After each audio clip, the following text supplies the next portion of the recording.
El profe Mike. Encuentra todos mis audiolibros y aún más, sin interrupciones molestas ni comerciales, en mi página de Patreon. Demian. Historia de la juventud de Emile Sinclair. De Hermann Hesse. Narrado por El profe Mike.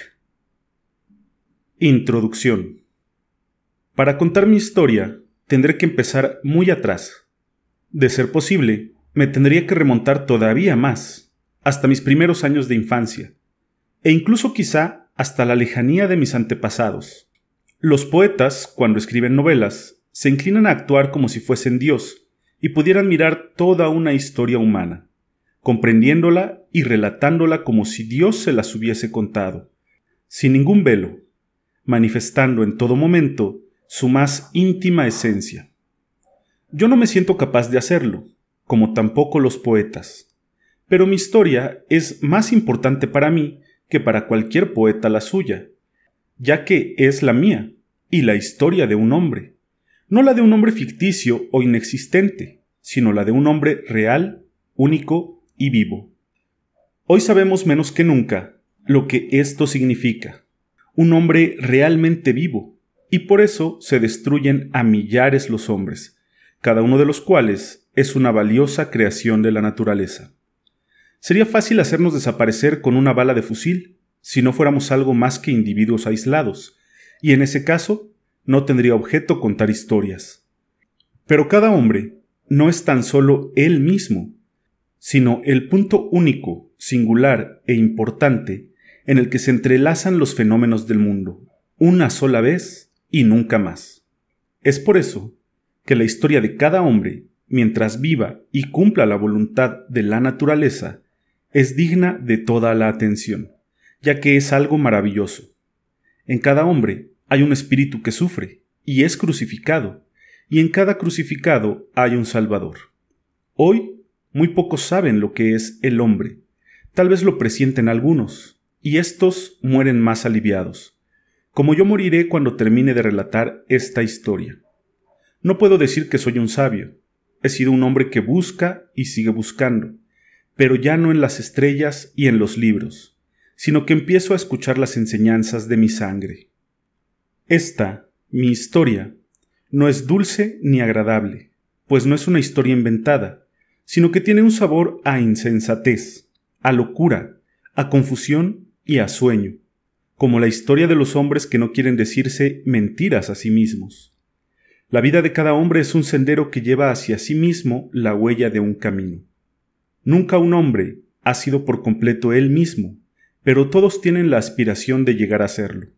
Unos en las tinieblas, otros con un rayo de luz, cada uno como puede. Todos llevan consigo hasta el final las viscosidades y cáscaras de un mundo primordial. Algunos no llegan jamás a ser hombres, siguen siendo rana, ardilla o tal vez hormiga. Otros son mitad pez y mitad hombre, pero cada uno es un ímpetu de la naturaleza hacia el hombre. Todos tenemos un origen común, la madre. Todos procedemos de la misma montaña, pero cada uno tiene su propia meta, como una proyección e impulso desde lo más hondo a su propio fin. Podemos entendernos unos a otros, pero comprendernos, solo cada uno lo puede hacer consigo mismo. Capítulo 1. Dos mundos. Empiezo mi historia con una peripecia de la época cuando yo tenía 10 años y estudiaba en el colegio de nuestra pequeña ciudad.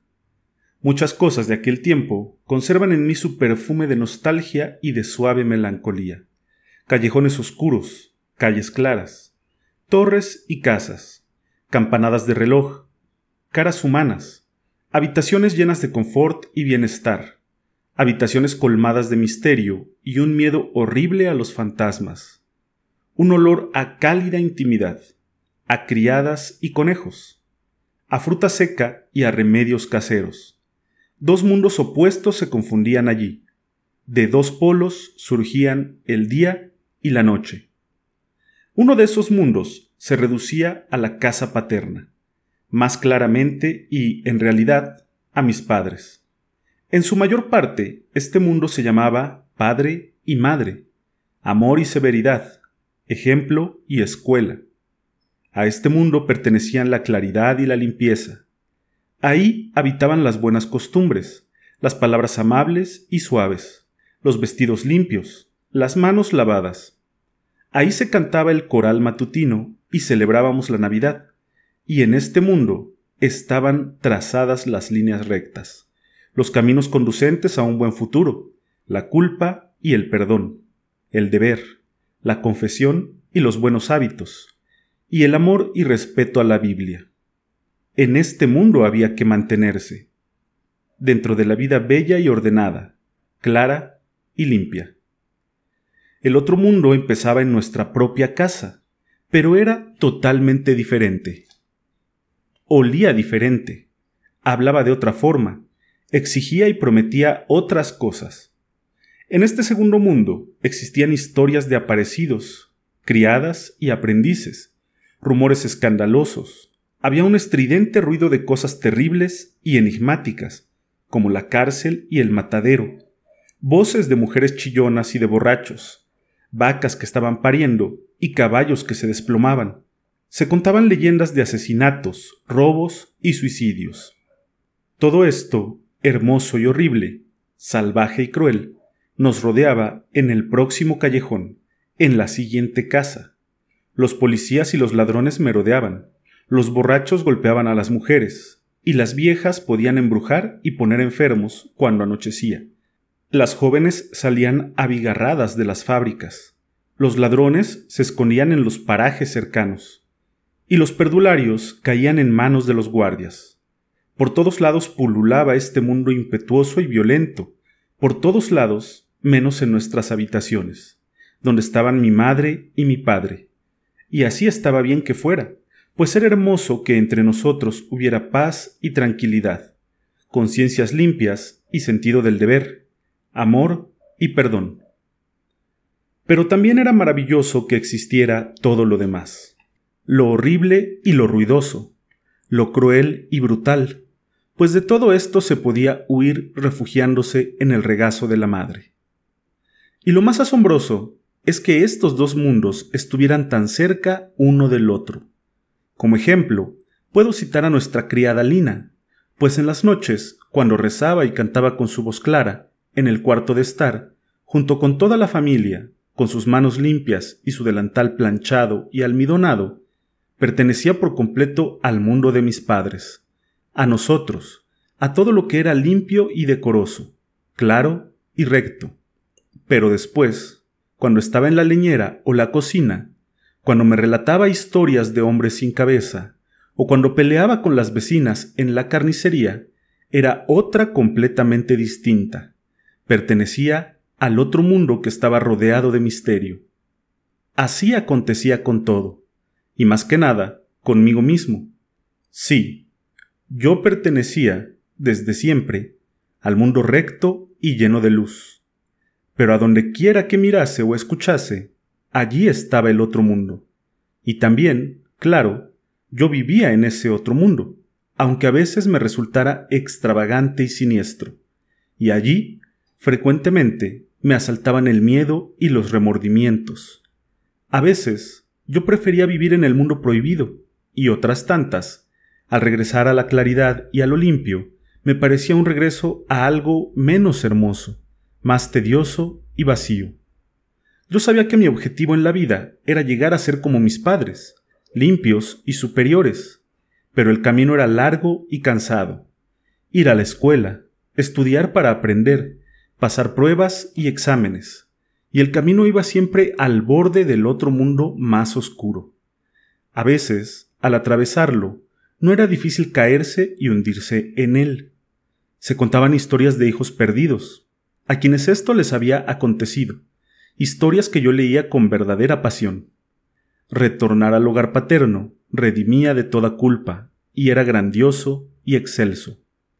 Yo sabía que esto era lo más bueno y deseable, pero la otra parte, la que se desenvolvía entre los perversos, los sucios y los malos, era más atrayente, y si lo hubiera podido confesar, casi sentía pena porque el hijo pródigo regresase al sendero del bien. Pero esto no se podía pensar, y menos decir. Existía muy adentro de la conciencia. Cuando pensaba en el demonio, me lo podía imaginar en la calle, disfrazado o al natural, en las tiendas o en una taberna, pero jamás en nuestra casa. Mis hermanas, naturalmente, pertenecían también a aquel mundo luminoso y bello. A mí me parecía que estaban más cerca de nuestros padres, eran más buenas y con menos defectos que yo. También tenían errores, pero yo suponía que no eran cosas profundas, y no sentían lo mismo que yo al aproximarme y sentirme más atraído hacia el mundo tortuoso y prohibido, agobiante y doloroso. Las hermanas debían ser respetadas y cuidadas, igual que los padres, y cuando algunas veces peleaba con ellas me sentía malo y perverso, y con un remordimiento de conciencia hasta que no les pedía perdón, porque al ofender a las hermanas se ofendía a los padres, a las buenas costumbres, a la bondad y a la dulzura. Había misterios que yo compartía mejor con los golfos de la calle que con mis hermanas. En tiempos buenos, cuando mi conciencia estaba tranquila, era delicioso jugar con ellas, ser bueno y cortés, y verme a mí mismo con un aura de bondad. Así debían sentirse los propios ángeles, rodeados de canciones suaves y dulces, aromas deliciosos como la felicidad y la Navidad. Qué pocos eran aquellos momentos y aquellos días. Cuando jugaba con ellas, a juegos inofensivos y buenos, yo era violento y apasionado, y acabábamos casi siempre en pelea y desastre. Cuando me dejaba dominar por la ira, era yo un ser perverso, que hacía y decía cosas de una maldad terrible, y esto lo sentía profunda y ardientemente. Después venían las horas penosas del arrepentimiento y la contrición, el momento amargo de pedir perdón, hasta que un rayo de luz surgía y aparecían de nuevo la tranquilidad y la paz, paz que duraba horas o momentos. Yo asistía al colegio de letras, al igual que el hijo del alcalde y el del guardabosques, que eran compañeros míos de clase. A veces venían a casa a jugar conmigo. Eran chicos terribles, pero pertenecían al mundo bueno y permitido. Aunque sentíamos desprecio por los chicos que iban al colegio popular, yo mantenía amistad profunda con algunos de ellos. Precisamente con uno de ellos voy a comenzar mi relato. Una tarde que nos dieron libre, andaba yo frisando en los 10 años, jugaba con 2 chicos de la vecindad, cuando se nos unió un muchacho mayor, más fuerte y grande que nosotros, pues tenía 13 años, y era grandulón y brutal. Era hijo de un sastre de la localidad, bebedor empedernido, y toda su familia gozaba de mala fama. Yo le tenía miedo a Franz Kromer, pues lo conocía bien y no me pareció que se uniera a nuestros juegos. Tenía modales de hombre grande, y siempre imitaba los andares y la forma de hablar de los obreros de las fábricas. Por mandato de él, descendimos a las orillas del río, cerquita del puente, y nos escondimos de la vista del mundo bajo uno de los arcos del puente. La orilla estrecha entre la pared del arco y el agua que fluía del río guardaba escombros, trastos rotos, alambres enredados y oxidados y otras muchas basuras. De vez en cuando se encontraban allí cosas que nos podían servir, y bajo la dirección de Franz Kromer nos pusimos a hurgar en el terreno para traerle lo que encontráramos. Este se guardaba lo que quería, y lo demás lo volvía a tirar al agua. Tenía inclinación por los objetos de zinc o de plomo. Yo me sentía muy mal en su compañía, no porque supiera que si mi padre se enteraba de esto, me iba a reñir, pues tenía prohibida su compañía, sino por miedo a Franz mismo. Sin embargo, me sentía contento de que me dejara jugar con él y me tratara igual que a los otros chicos. Él siempre daba órdenes, y nosotros le obedecíamos como si fuera una vieja costumbre, aunque, en realidad, era la primera vez que yo trataba con él. Después de un rato nos sentamos en el suelo. Franz escupía por entre los dientes y siempre daba en el blanco que quería, haciéndose el muy hombre. Empezaron una conversación y los chicos fanfarroneaban de sus travesuras en la escuela. Yo me mantenía en silencio, pero me daba miedo llamar la atención de Franz y despertar su ira precisamente con mi silencio. Desde el principio, mis dos compañeros se unieron a Cromer y se habían apartado de mí. Yo era un advenedizo entre ellos y sentía que mis ropas y mis modales los estaban provocando. Me parecía imposible que Franz me aceptara a mí, niño bien nacido y alumno de la mejor escuela. Los otros dos chicos, yo me percataba de ello, blasfemarían de mí en el momento oportuno y me dejarían plantado. Al fin, venciendo el miedo que sentía, empecé también a contar. Inventé una leyenda de ladrones y, por supuesto, yo era el héroe principal. Les platiqué que de una huerta cercana me había robado una noche, con la ayuda de un compañero, un buen saco de manzanas. Pero no de las corrientes, sino de las más finas, o sea, de las más caras. Queriendo huir de los peligros del momento, me refugié en esa historia que inventé, ya que para mí narrar e inventar me resultaba bastante fácil. Urdí más y más mentiras, con tal de no terminar pronto y tal vez enredarme en cosas más malas. Uno de nosotros, seguí inventando, se quedó acechando, mientras que el otro, subido en el árbol, tiraba las manzanas. Como el costal pesaba tanto, al fin tuvimos que vaciar la mitad, pero en menos de media hora regresamos a recoger las que habíamos dejado. Al final de mi relato, esperé algún aplauso, pues había entrado en calor dejándome llevar por mi fantasía. Los dos chicos se quedaron callados, y Franz Cromer, mirándome a los ojos, me preguntó en tono de reto: ¿Eso es verdad?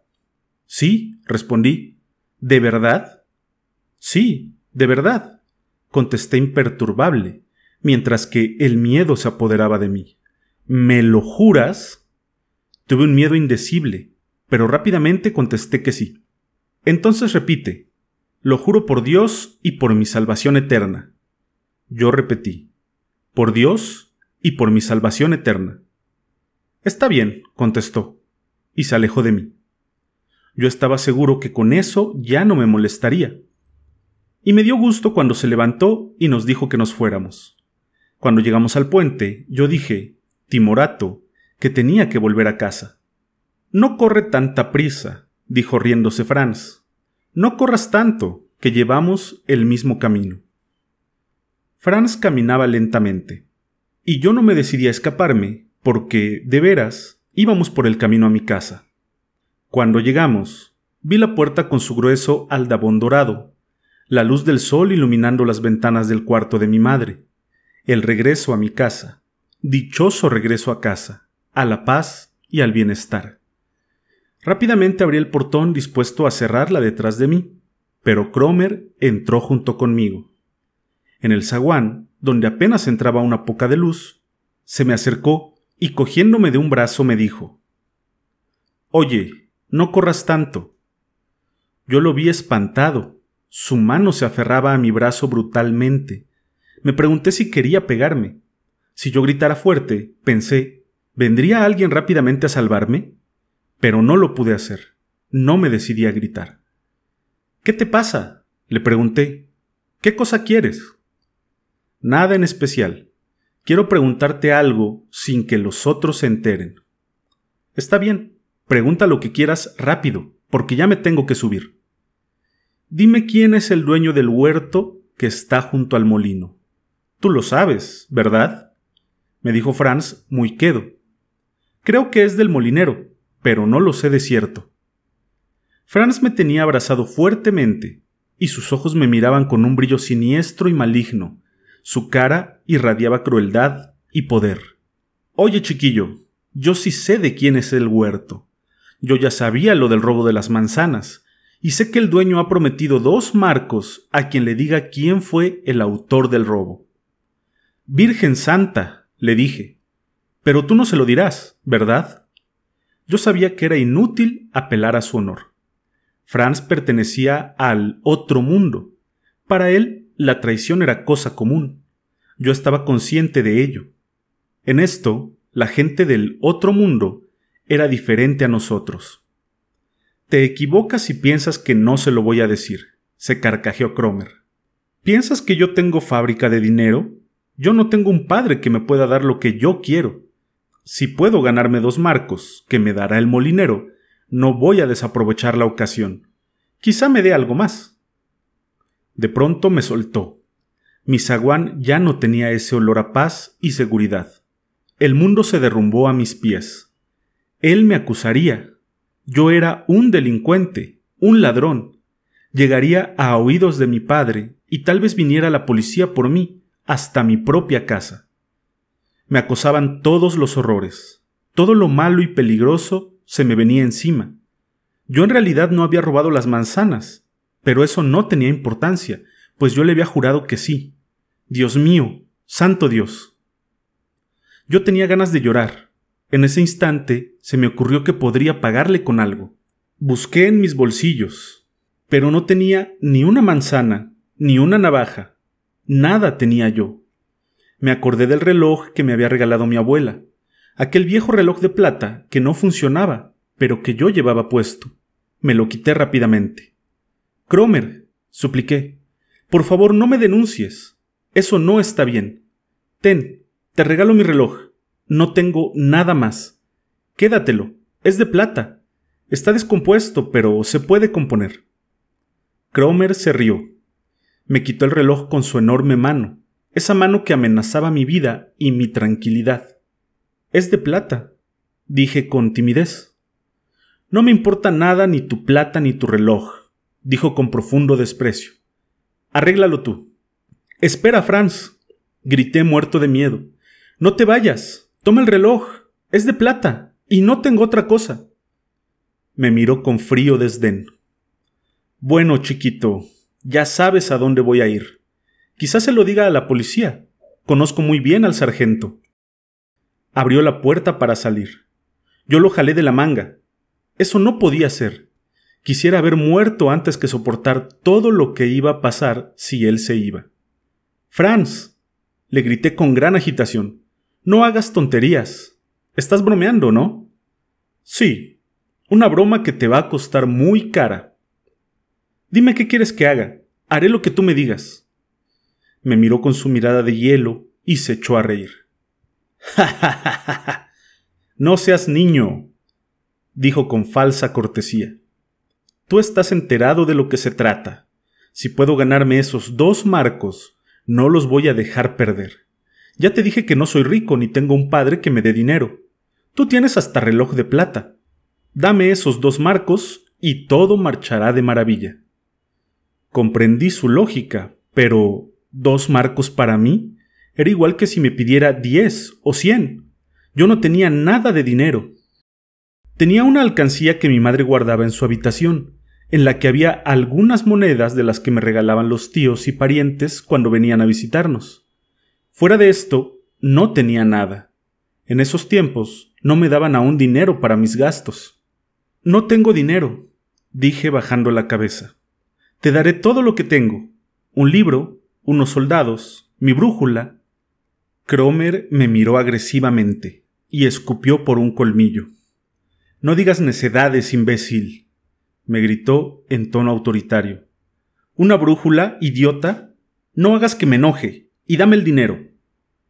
¿De dónde quieres que lo saque? Si no me dan dinero, no tengo la culpa. Mañana me traerás los 2 marcos. Te espero en el mercado cuando salgas de la escuela. Si no me los traes, atente a las consecuencias.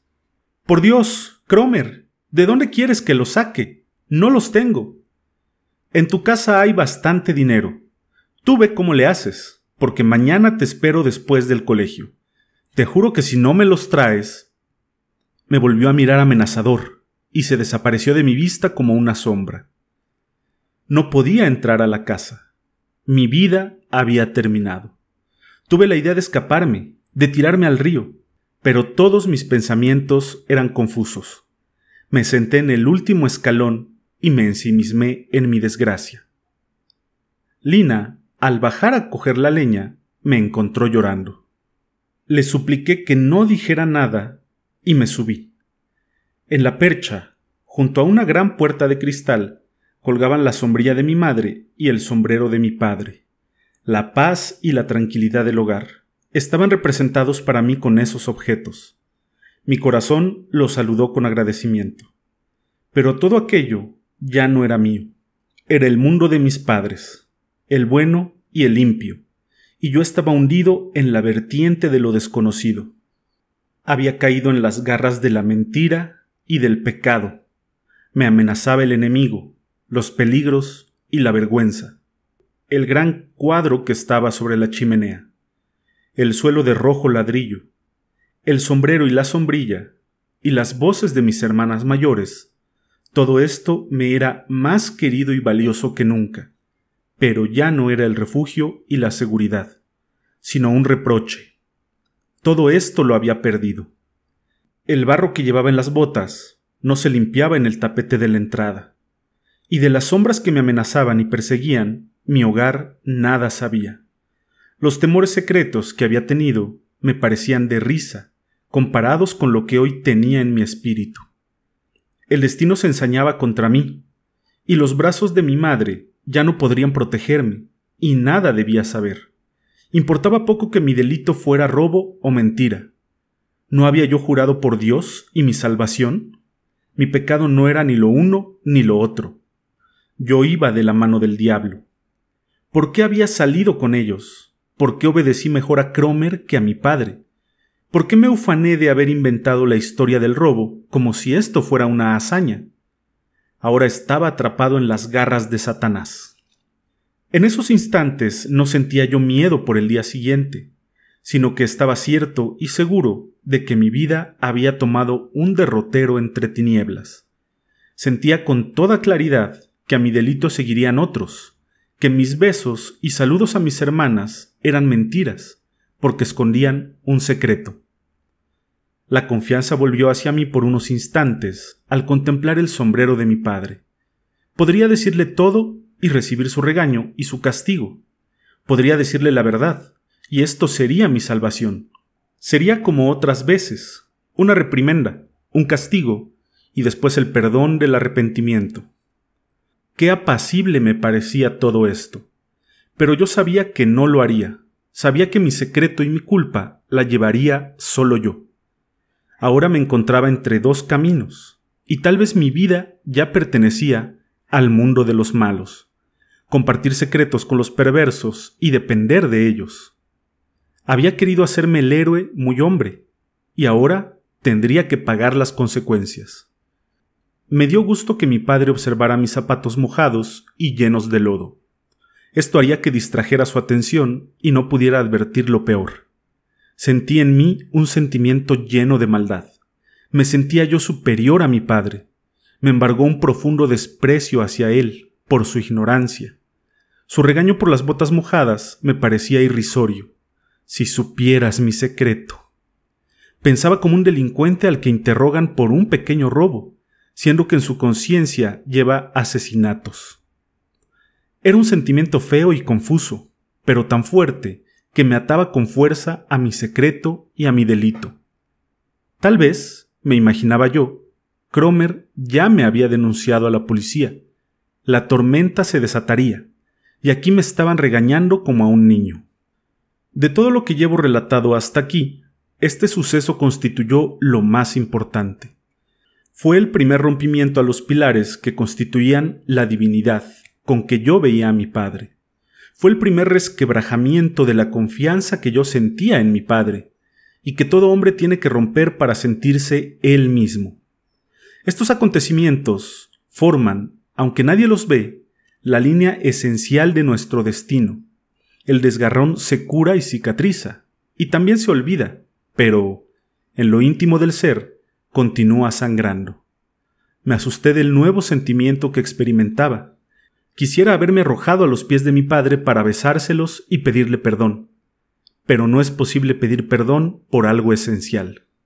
Esto lo sabe y lo siente un niño igual que un sabio. Tenía que pensar mucho este asunto y trazar nuevos senderos para el día siguiente, pero no podía hacerlo. Quería acostumbrarme al ambiente que se había transformado y que reinaba en nuestro cuarto de estar. La mesa, el espejo, la Biblia, los libros y los cuadros me decían adiós. Un frío aterrador se apoderó de mí al verme obligado a contemplar cómo mi vida buena y ejemplar se transformaba en algo pasado y se desligaba de mí. Me sentía atado a estas raíces del mundo extraño y tenebroso. Descubrí lo amargo de la muerte, y este sabor amargo es también nacimiento, porque es miedo ante una aterradora renovación. Al fin llegó la hora de acostarme. Tuve que aguantar los rezos y cánticos de la noche. Cantaron una de mis canciones predilectas. Y digo cantaron porque yo no pude cantar, pues cada nota era hiel y veneno para mí. Tampoco pude rezar con ellos. Y cuando mi padre dio gracias y terminó con las palabras, «Tu espíritu esté con nosotros», me aparté de la comunidad. La gracia de Dios estaba con todos menos conmigo. Me fui a mi cuarto, profundamente cansado. Después de un rato en la cama, cuando el calorcillo y la seguridad me cobijaban con cariño, volvió otra vez la angustia a mi pobre corazón. Me daba miedo todo lo que había pasado. Mi madre me acababa de echar su bendición. Aún sentía yo sus pasos cerca de mí en la habitación siguiente. Ahora mismo volverá. Me dará un beso y me preguntará con dulzura y comprensión. Yo le diré toda la verdad y me echaré a llorar en su regazo. Y esto será mi salvación, ya que todo volverá a la normalidad. Me quedé un rato tenso, convencido de que así tendría que pasar. Después volvieron mis penas y mis angustias, y me enfrenté a mi enemigo, a quien veía claramente guiñándome un ojo. Su boca reía estrepitosamente mientras yo lo veía, seguro de que no podría escaparse. Él se agrandaba y se hacía cada vez más feo. Sus ojos malvados lanzaban destellos diabólicos. Estuvo junto a mí hasta que el cansancio me venció. Después tuve un sueño. No con los acontecimientos de aquel día, sino que soñé que mis hermanas y mis padres íbamos en una barquilla y nos rodeaba la luz y la paz de un día de vacaciones. El sabor de la felicidad embargaba mi alma cuando desperté. Todavía veía yo brillar los trajes albeantes de mis hermanas bajo el sol. De aquel paraíso pasé a la realidad, y de nuevo me encontré con el enemigo de aquellos ojos malvados. Cuando mi madre entró apresuradamente, diciendo que se hacía tarde, me preguntó por qué todavía estaba yo acostado y que tenía muy mala cara. No le pude contestar y me vomité. Hubiera parecido que con aquello ganaba algo. A veces me gustaba estar enfermo disfrutando de la cama la mañana entera, viendo cómo el sol jugueteaba en mi habitación, ver cómo mi madre arreglaba el cuarto y oír cómo Lina discutía con el carnicero en el pasillo. Una mañana sin ir al colegio era algo de ensueño. Sin embargo, hoy no me parecía tan hermoso todo esto y todo me sonaba a mentira. Ojalá y estuviera yo muerto. Pero esto no era de muerte. Solamente me sentía mal como otras veces, y esto no arreglaba nada mi problema. Hoy me libraba del colegio, pero no de Cromer, que sin duda me esperaría en el mercado. Este día el amor de mi madre no me llegaba a consolar. Me sentía yo molesto y malhumorado. Fingí estar dormido para poder pensar. A las 10 me levanté y dije que ya me sentía mejor. Me respondieron que me volviera a meter a la cama, o de lo contrario, en la tarde tendría que ir a la escuela. Les dije que sí iría al colegio. Yo ya me tenía trazado un plan. Sin el dinero que Cromer me exigía, no podría presentarme ante él. Tendría que robarme la alcancía, ya que de todos modos guardaba mi dinero. Lo que ésta tenía no era suficiente. Yo ya lo sabía, pero algo es algo, y yo sospechaba que esto era mejor que nada. Tal vez Cromer con esto se calmaría. Me sentí muy mal al entrar, sin zapatos, al cuarto de mi madre para sacar la alcancía. Pero no me sentía tan mal como ayer. Casi me ahogaba del susto, y me fue mejor al descubrir que la alcancía está bien cerrada. Pero era fácil abrirla. Solo tendría que romper la rejilla y sacarle el dinero. Esto me atormentaba, pues esto era realmente robar, aunque fuera mi propio dinero. Me percaté de que esto me acercaba más a Cromer, al mundo de los malos. Hasta ahora, solo había escamoteado dulces y frutas. Poco a poco me hundía más, pero no quise desistir de ello. Al demonio todo. Ahora ya no me podía echar para atrás. Me puse a contar el dinero. En la alcancía hacía gran ruidero, pero en mi mano era una miseria de 65 centavos. Dejé la alcancía escondida debajo de la escalera y, con mi dinero, salí de la casa, con una sensación nueva para mí. Alguien me estaba llamando desde arriba, pero no hice caso y me eché a correr. Aún era la hora convenida y, para hacer tiempo, fui dando rodeos por las callecillas de la ciudad. Bajo unas nubes que nunca había visto, entre edificios que miraban y entre la gente que sospechaban de mí. Hubiera yo querido encontrarme dinero para completarle a Cromer. Hubiera querido rezar para que aconteciera un milagro, pero yo ya no tenía derecho a rezar. Además, esto no arreglaba la alcancía rota. Cromer vio que yo ya venía, pero se fue acercando lentamente, haciéndose el que no me había visto. Cuando estuvo frente a mí, me hizo una seña para que lo siguiera. Bajó por la calle Strogas, cruzó y se detuvo frente a un edificio en construcción, ya en las afueras de la ciudad. A esas horas ya nadie estaba trabajando en la obra. Los muros se levantaban desnudos, sin ventanas ni puertas. Franz miró a su alrededor y se metió en el edificio a medias. Yo le seguí. Tendió la mano y me preguntó: ¿traes el dinero? Dejé caer todo mi dinero en su mano. Al contarlo, me dijo: «Son 65 centavos». Me miró fríamente. «Sí», contesté con timidez. «Ya sé que no es suficiente, pero es todo lo que tengo. No tengo más». «Te creía más vivo», me contestó casi con bondad.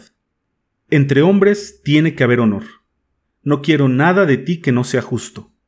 Toma tu dinero. Quien tú sabes, pagará sin regatear». «¿De veras? No tengo más. Son todos mis ahorros». «Eso a mí no me importa. Pero veamos. No trato de hacerte daño. Me debes aún un marco con 35 centavos. ¿Cuándo me los vas a pagar?»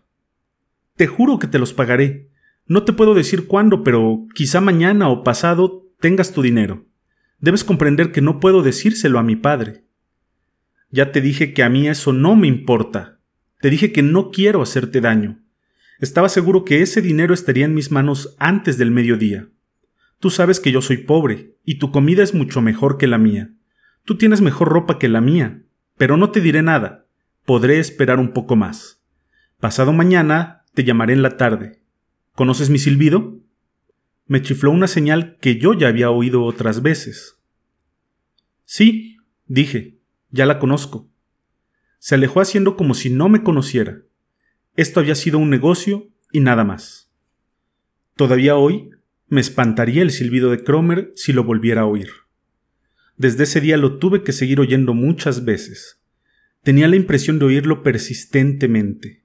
Desde ese día ya no hubo juego, pensamiento o trabajo donde no llegara ese silbido que me tenía esclavizado. En las tardes de otoño, a veces, bajaba yo al jardín de la casa para jugar a ser niño más chico, niño bueno y sin pecados. De pronto, desde cualquier parte, oía yo el silbido de Cromer, siempre esperado, pero siempre inoportuno y convulsivo. Entonces tenía que salir para seguir a mi verdugo a sitios tenebrosos y oscuros, disculparme y oír su voz amenazadora exigiéndome dinero. Esto no fue mucho tiempo, serían unas semanas, pero sin embargo a mí me parecieron años, la misma eternidad. Raras veces podía yo conseguir dinero. Cuando Lina olvidaba en la cocina la bolsa con el dinero de la compra, le escamoteaba yo un marco. Cromer siempre se enojaba conmigo y me hundía con su amargo desprecio, pensando que yo trataba de engañarlo y de estafarlo, que era yo un desgraciado, pues estaba tratando de robarle lo suyo.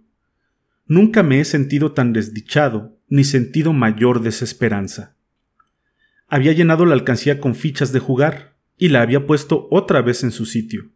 Nadie preguntó por ella, pero yo sabía que cualquier día esto se me podría venir encima. Casi tanto como al silbido de Cromer, temía yo a mi madre cuando se acercaba a mí cariñosamente. ¿Me preguntaría por la alcancía? Muchas veces me tuve que presentar a mi verdugo sin dinero. Este empezó a torturarme y a utilizarme de otro modo. Hacía que yo trabajara para él. Me forzaba a hacer en su lugar los recados que le encargaba su padre, o me ponía a saltar 10 minutos con una pata coja, o a ponerle a un transeúnte un monigote en el trasero. Estos suplicios se prolongaban en las noches y se me volvían pesadillas. A veces despertaba yo empapado en sudor. Después caí enfermo. En el día vomitaba a menudo y tenía un frío atroz. Sin embargo, por las noches me daba calentura y sudaba copiosamente. Mi madre se dio cuenta de que algo andaba mal en mí y se mostraba más cariñosa conmigo. Y esto era un martirio, ya que yo no podía ser franco con ella. Un día mi madre me trajo un trocito de chocolate a mi cama. Aquello me recordaba mejores tiempos, cuando recibía estas dulces sorpresas porque me había portado bien. Me dolía tanto el recuerdo que únicamente pude mover la cabeza. Ella me acarició el pelo y me preguntó qué me pasaba. Solo le pude responder: nada. Nada, por favor no me des nada. Me dejó el chocolate en el buró y se salió de mi habitación. Al otro día, cuando me preguntó sobre lo sucedido, me hice el que no me acordaba de nada. Otro día trajo al médico, que me hizo un reconocimiento y me recetó baños fríos por la mañana. En aquel tiempo, mi estado físico era una especie de desquiciamiento. En medio de la paz que reinaba en mi hogar, yo vivía atormentado y torturado como un fantasma. No podía participar en la vida de los demás, y pocas veces me podía olvidar de mí mismo. Mi padre, cuando algunas veces me interrogaba irritado, yo me mostraba hermético y frío.